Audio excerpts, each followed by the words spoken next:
85 ming dollar evaziga shu xonadonni sotib olsangiz bo'ladi. Mebel, texnika jihozlari bilan birgalikda 2 sotixga tushgan xonadon. Planirovkani tushuntiraman. Bitta mashina qo'yishga joy, eshikdan kirishingiz bilan chap tarafimizda ko'rsating, hurmatli operator. Oshxona, mebel jihozlari bilan birgalikda sizga berib yuboriladi. Zeleniy zonaga bitta ahamiyat qilib qo'yasizlar. Tashqari tarafimizda bitta hojatxona va ota-onalar yotoqxonasini tagida 40 kvadratlik podvalimiz bor. Endi ichkariga marhamat qilasizlar. Ichkariga kirishimiz bilan mana shunaqa koridor bilan boshlanadi. Bo'ylarga bitta ahamiyat qilib qo'yasizlar. Eshiklarimizdan sifatli holatda.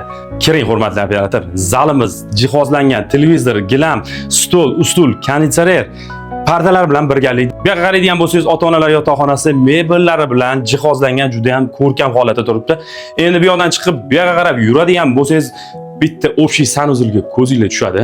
Kafillardan chiqarib qo'yilgan holatda did bilan yondoshilgan. Buni yonida o'g'il bolalar yotoqxonasini ko'rishingiz mumkin. Bu tarafga qarab yuradigan bo'lsangiz, yana bitta ota-onalar yotoqxonasi, mebel jihozlari, televizorlari bilan va общий o'zini sanuzil bilan birga. Quruvchilarimiz juda ham planirovkaga yaxshi yondoshgan ekan, orqa tarafda bitta havo aylanishi uchun ham joy tashab ketilgan ekan. Xonadonni ko'rdinglar. Xonalar soni 4 ta, 2 ta sanuzil, podval. Kelgan manzilimizga yetadigan bo'lsa, Ramadan, Toshkent postdan 7 kilometr ichkari kirganingizda suv svet gazdan muammo yo'q joyga kelganmiz. Narx 85 ming bo'ldi. Egalar raqamini qoldiramiz, qo'ng'iroq qilib, barakasini qilsanglar bo'ladi. Sog' bo'lasizlar.